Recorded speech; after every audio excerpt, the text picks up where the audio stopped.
In this video I have a big questions.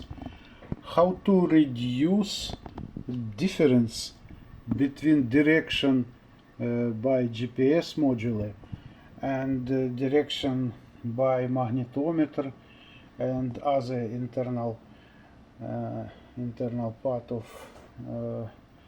flight controller, because in screen I have a big difference between this direction.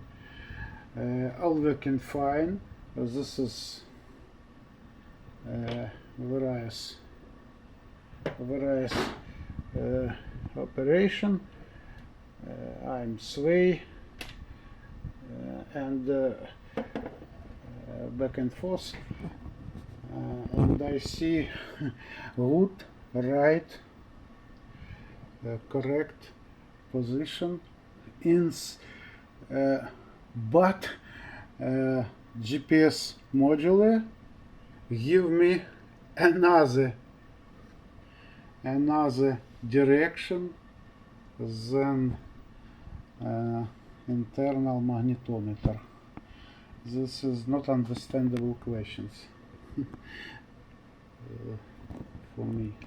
If you know the answer, please write a comment to my video.